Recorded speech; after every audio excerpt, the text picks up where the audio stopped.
Қайырлы күн баршаңызға достар, сіздермен Ләззат. Бүгін сіздермен үй жағдайында өте жылдам қатпарлы слоеный тесто жасайтын боламыз.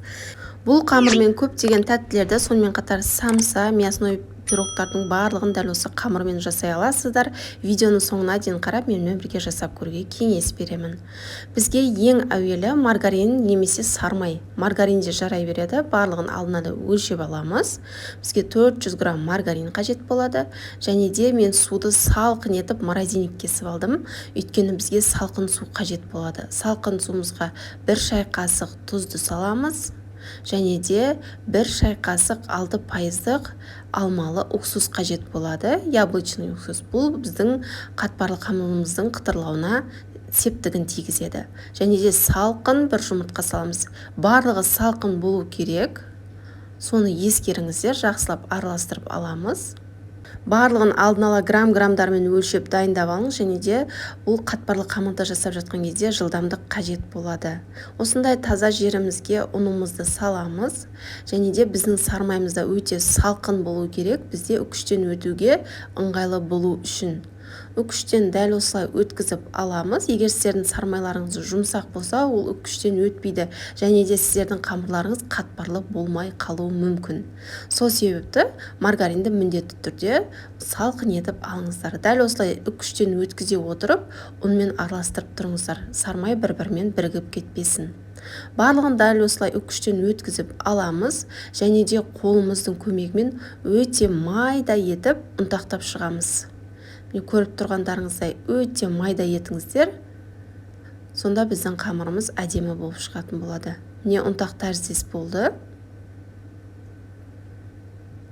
Өте тез қимылдауларыңыз керек осы сәтте, әйтпесе біздің сармаймыз еріп кетеді.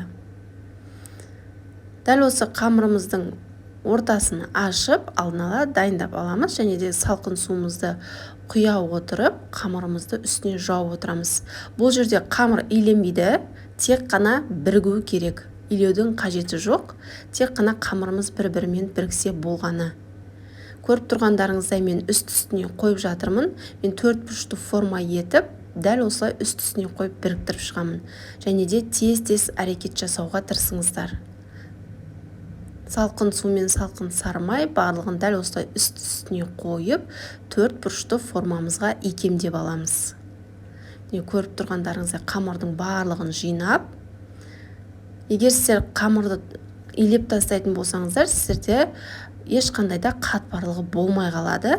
Сол себепті дәл видеодағыдай жақсылап жасаңыздар. Үст-үстіне қойып, тек қана біріктіріп шығамыз. Дәл осыны 4 бұрышты форма етіп алдық, және де кез келген пакетке немесе пищевой пленкаға салып, ұзақ уақытқа дейін тоңазытқышта сақтай аласыздар. Өздеріңізге қажет кезде шығарып, тоңазытқыштан мұздатқышқа қолданар алдында 2-3 сағат бұрын шығарып қойыңыздар, сонда қамырларыңыз әдемі болып шығатын болады. Міне біздің қатпарлы қамырымыз осымен дайын, міндетті түрде жасап көруге кеңес беремін. Жасалу жолы көріп тұрғандарыңыздай өте оңай. Әртүрлі тәттілерді өз қолдарыңызбен жасаңыздар. Алдағы уақытта дәл осы қамырмен түрлі тәттілерді жасап көрсететін боламын. Арнамнан алыстамаңыздар. Егер сіздерге видео пайдалы болып жатса, лайк басып пікір қалдыруды ұмытпаңыздар. Назарларыңызға үлкен рахмет. Сіздермен Ләззат.